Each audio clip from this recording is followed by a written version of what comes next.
I would like now to introduce Professor William Page, the J. Will Young Professor of Law at the Mississippi College of Law. No, the Mississippi College School of Law. Thank you.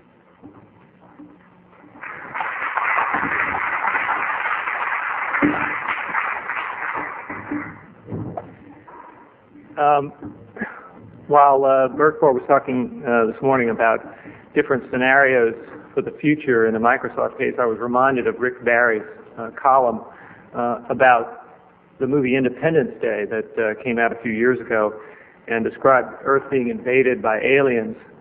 And Jeff Goldblum in that movie goes to the rescue of the Earth by flying one of the aliens' smaller spaceships up to the mothership and uploading a computer virus into the mothership's computer system, and thereby causing them to drop their shields. And so the Earth, the forces protecting Earth could shoot down their various craft. And Rick Barry's comment was that this was only possible because the mothership used the Microsoft Windows operating system. And in fact, the reason they were invading was to try to defeat Microsoft and prevent it from taking over the universe. And so Jeff Goldblum was actually successful in making the universe safe for Bill Gates. Yeah, I was rooting for the wrong side. Today I want to zero in on one issue that Rick Rule brought up earlier, and that is the issue of integration. And I'm going to state things a little more bluntly than I did in my written text, perhaps in the hopes of provoking a little more comment. But I want to talk about. I want to make this in really 4 points. First, I want to talk about why the issue of integration of the browser and the Windows operating system is central, or has been central, to the litigation up to this point. Second, I want to explore the ways in which the opposing sides have litigated the issue of integration during the trial. You know, how Microsoft has attempted to show that the browser is integrated with Windows and how the government has attacked that. And then I want to ask, does that amount to integration as a matter of law under the various standards that have been proposed, two in particular announced by the D.C. Circuit in the consent decree case, the majority opinion and Judge Wald's separate opinion. And then in the last part of my remarks, I want to explain why this whole inquiry is really a red herring from the point of view of, although it's interesting, it's really a red herring from the point of view of the legitimate concerns of antitrust policy. The issue of integration was, explicitly central to the consent decree case because that case enforced a provision of the 1995 consent decree that prohibited Microsoft from tying products to Windows, but a proviso allowed them to develop integrated products. Consequently, the whole question in the consent decree case was whether the inclusion of Internet Explorer in Windows 95 and the contractual provisions requiring the OEMs not to delete it constituted tying, or whether they fell within the proviso. The D.C. Circuit, in last June's opinion, resolved this issue in a way that Microsoft could only have been elated by saying that the question of whether the browser is integrated would be resolved by simply requiring Microsoft to make a facially plausible showing that there are benefits associated with including the browser, integrating the browser, and that these benefits can only be achieved by bringing the browser and the operating system together at the manufacturing stage rather than having the user or the OEM accomplish that function. And in applying that, they concluded that, at least for the purposes of reversing the preliminary injunction, that Microsoft had integrated the browser with Windows 95. Judge Wald viewed this as just a supine response to the problem of complexity and would have authorized a much more intrusive kind of examination of the relationship between the browser and the operating system, and in fact created a kind of sliding scale. If it's shown, to the degree that it's shown that the browsers constitute a separate market, as evidenced by being sold in separate channels, having separate competing manufacturers of browsers and so forth.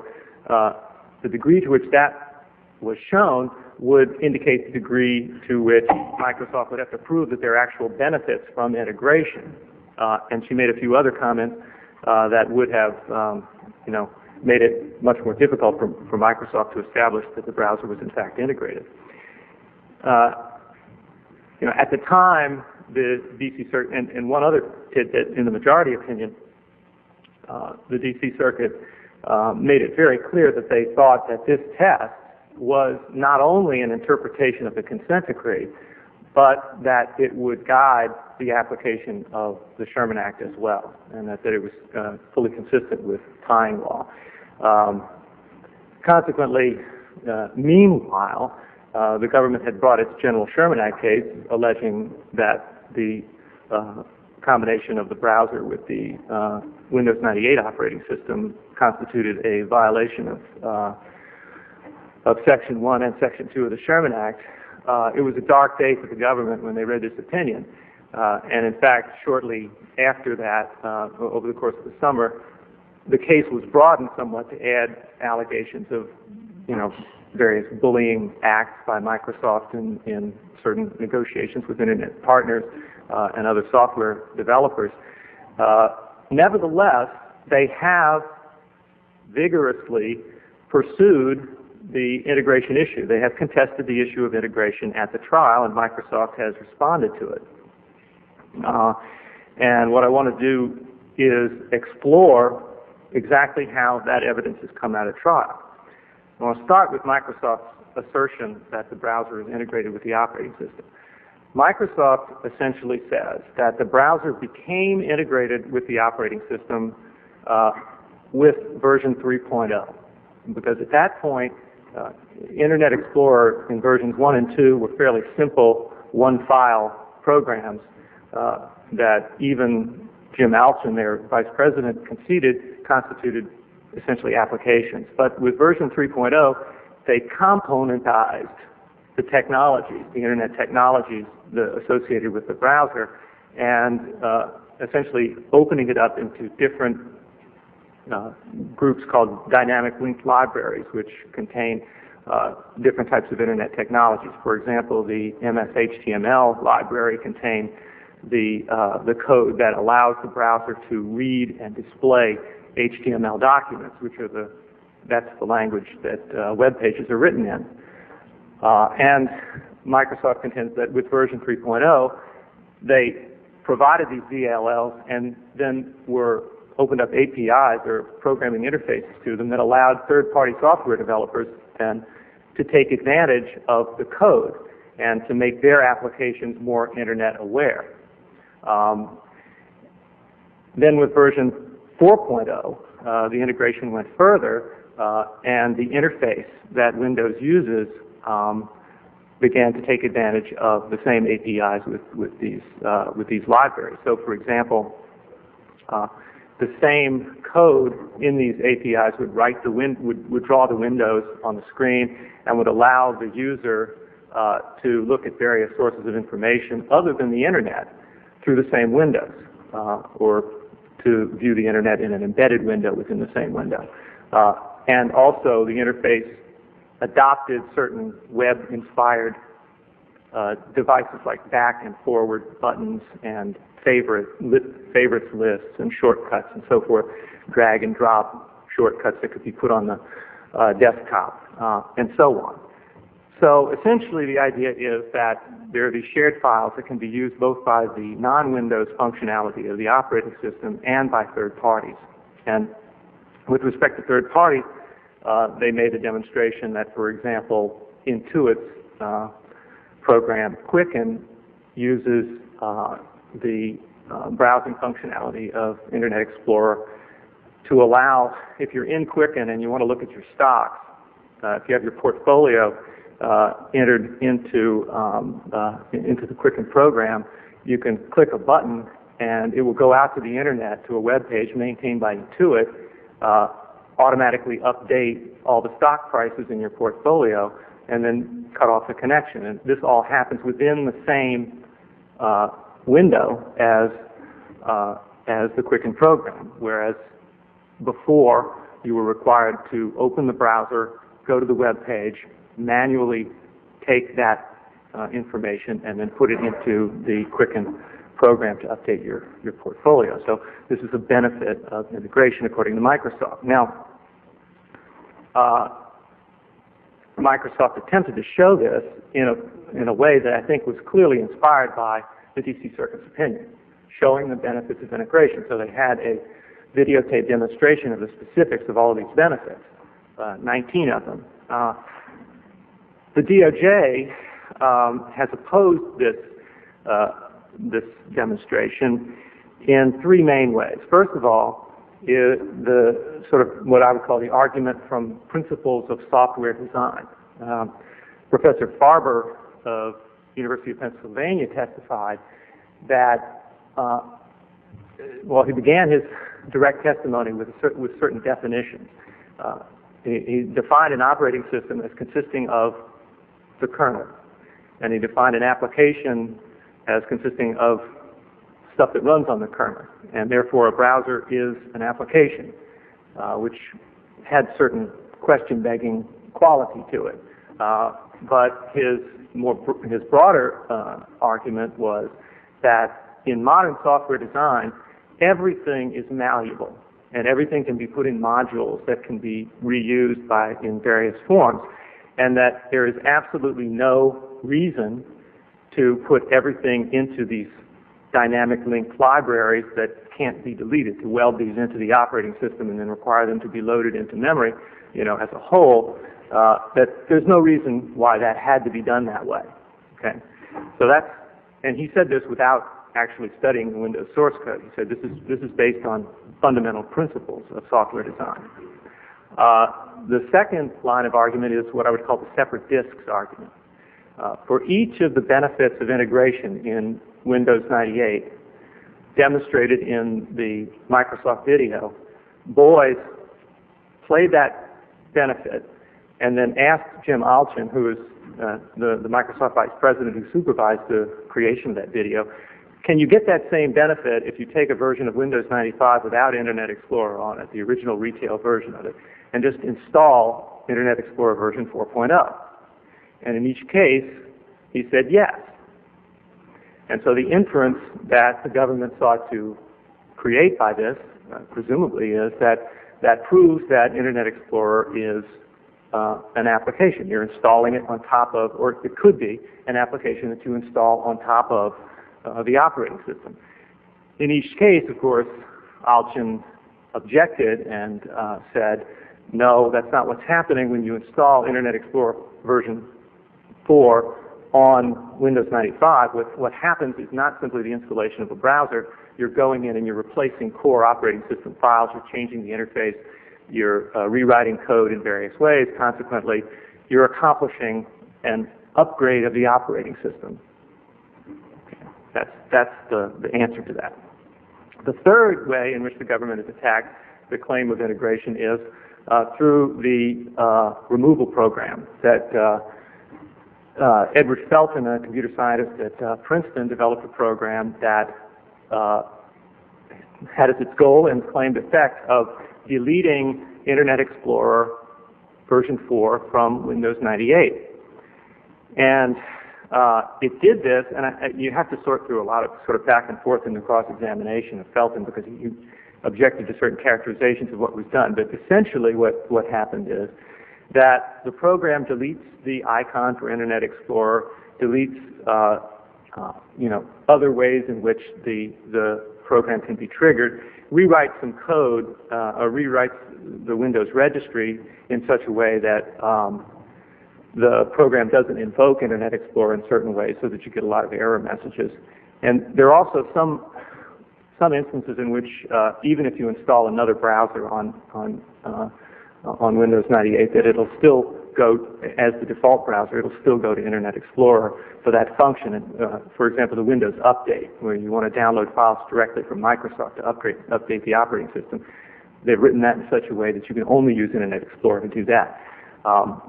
Felton left that in But in all other instances in which Windows is so-called hard-coded to go to Internet Explorer, he changed that. Okay.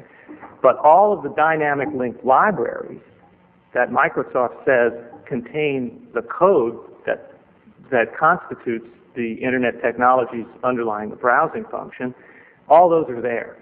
You know, there's less than 1% of the code is altered or deleted. And of course, Microsoft's challenge to this is that what's been done has not been to delete the browser. What's been done is simply to hide the browser. The browser constitutes the code. All you've done is to block that functionality. In addition, and this is where Microsoft really got into trouble with their videotape demonstration of this particular point, they wanted to show that the program degraded the operating system and made it less functional. And they had a videotape demonstration of this, and there were certain anomalies in the way it was presented. You know, the number of icons on the screen changed, and the title bar changed, and it made it look like they were showing different computers, so it looked like they were doctoring everything. So in a panic, Alchin hired a videotape crew. Overnight, they made another videotape that showed some of the decline in quality supposedly created by the program. And I want to back up and say one other thing. I forgot to mention the way in which they challenged the statement by Professor Farber that the operating system consists of low-level kernel functionality. Microsoft has always made the argument, continues to make the argument, that the operating system is basically what people want, the functionality that people want at any given time. You know, back in the old days, there was something called MS-DOS, and it had this really difficult to use text-based interface, and we've added to that by putting on a shell called Windows, and now that's integrated, and we've added all sorts of other functionality, and the browser is just the next step. So this is what the operating system is. It's whatever most people need for the sorts of information sources that they're going to be accessing, and now the web is one of those. Okay, so what's the bottom line? Are they integrated in a legal sense? Well, obviously it depends on what your test is. And under the D.C. Circuit's majority standard, I don't even think the government has tried to meet that standard. Each element of the government's challenge to Microsoft's claim was specifically refuted and rejected by the D.C. Circuit majority. So my only surmise is that the government is hoping that in the future that some other standard will be applied, because the argument from software design, the D.C. Circuit specifically said we're not getting into that. If there's credible technical testimony that this was a beneficial way to go in the design, we're not going to try to pick between them. Second, with respect to the separate disks argument, this really was specifically dealt with. They said that installation of Internet Explorer on Windows 95 constituted an operating system upgrade, period. They said that. And finally, the business with the removal program looks a lot like using the add remove utility in Windows 95, which you can't use in Windows 98 because it doesn't exist, but it basically does the same thing. And what the D.C. Circuit majority said about that was that what that is simply hiding the key to the browser, not deleting the browser. Okay? So basically, if you apply the D.C. Circuit's test, there's absolutely no question the browser is integrated. Now, if you apply Judge Wald's test, as with most balancing tests, the outcome is indeterminate. The key change, of course, is that instead of asking for a plausible evidence that there are benefits, she requires you to actually prove that there are benefits. And the degree of the showing, the convincing, how convincing that showing has to be, is based on how much evidence there is of a separate market. Because the existence of a separate market, according to Judge Wald, is evidence that it's efficient to provide the browser separately from the operating system. And the evidence she said to look at for that, just the existence of other browser providers, for example, I think a court could conclude that that there is a separate market out there, or at least there are ways in which browsers are provided other than in operating systems. Consequently, Microsoft might be held to a very high standard. And to make matters worse for Microsoft, she specifically said toward the end of her opinion that this goal of removing, that she was willing to define the browser, or at least was receptive to the argument that the browser consisted solely of the ability to use the internet, regardless of the code. So that, if you just switched off the browser, if say you have a house with hot and cold running water, if you took off all the faucets, then the house no longer has hot and cold running water. Whereas it seemed to me the majority opinion rejected that it's the plumbing too that constitutes hot and cold running water. But she was receptive to that argument. So basically, if Judge Wall's test gets applied, I think it could be found that the browser is not integrated. Now, here's why I think all of this is a big waste of time. This inquiry is very interesting, but to me it's pointless, because the whole idea of prohibiting tying under the theory that Judge Wall was using, and really the majority in some ways looked to the same test, was the idea that customers are forced to buy something they don't want or would prefer to acquire from another source. So, for example, in the Jefferson Parish against Hyde case, it was found to be anesthesia and surgery were found to be separate products, even though they were allegedly integrated in the way they were. There were asserted benefits from the hospital having a specified anesthesia group providing anesthesia in all cases. And the consumer then was forced to use this anesthesiologist. Now, to me, this is not what's happening. Anytime you're in antitrust law, when you apply a per se rule, you don't just apply it. You've got to go back to the whole point of antitrust law. Does it make sense to say that this constitutes per se tying, or should we say that it's a different animal? And in this case, I think it is different, because what's going on is the browser, first of all, is free in all channels of distribution. And the government, as was pointed out earlier, has made absolutely no effort to prove that this constitutes predatory pricing. So everyone who offers browsers, essentially, not everyone, but most firms that offer browsers offer them free. Second, the use of the browser does not physically exclude the use of other browsers. So the inclusion of Internet Explorer on Windows 98 does not prevent you from using another browser. Now, there's evidence that that Internet Explorer keeps popping up and so forth. A lot of that is anecdotal. I'm not sure. It doesn't accord with my experience, essentially, that you can use both browsers. And the government says that, it concedes in another part of their argument, that browsers, in fact, are not used in fixed proportions with the operating system. And I think that's true. People use 2 or even 3 browsers, sometimes simultaneously. Consequently, if you put these two things together, no physical exclusion, free, there's no forcing. So that's on one side. On the other side, it's a benefit to consumers. There's just no two ways about it. The consumer gets a state-of-the-art browser with the operating system, and added to that, it has an internet connection device that can be clicked on to, bring you to an internet service provider in your area. So at least for consumers, maybe not for big organizations, but for consumers, there's no doubt that there's a benefit to that. Not for all consumers, but for a lot. So if there is a choice of Internet Explorer under these circumstances rather than Netscape, it's A, because consumers prefer it, in which case, what's the problem?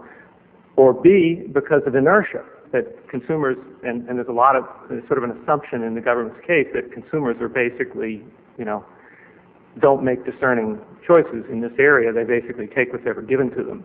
And Internet Explorer is, handed to them on a platter, and so they don't even consider anything else. Now, it's possible, I suppose, to make the argument that inertia can be a mechanism for illegal exclusion. And I think that the idea of inertia is what's behind the government's idea of a level playing field or competition on the merits. What they're saying there is that Netscape and Microsoft should be required to compete head-to-head and not where Microsoft has a competitive advantage or an informational advantage. But, you know, my answer to that is, well, it's an informational advantage, but it's that advantage is the result of a cost saving to consumers. That consumers, by virtue of getting the browser with the operating system, get something that saves them the cost of acquiring it by some other mechanism. So that sort of competitive advantage, just by itself, is a net consumer benefit. So my question is, forget about the benefits of integration. Why isn't that enough? You know, Microsoft originally offered the argument that a browser was integrated. This is in the consent decree case. Browser was integrated if it's included in the same box with the operating system, and it's not sold separately in the OEM channel. And the government characterized that as the argument that, well, we can integrate a ham sandwich with the operating system if we wanted to. Well, in my opinion, in this case, I think the ham sandwich test has something to be said for it, because the benefits of integration, it seems to me, don't change the basic fact that there's a consumer benefit here and no serious forcing going on of consumers.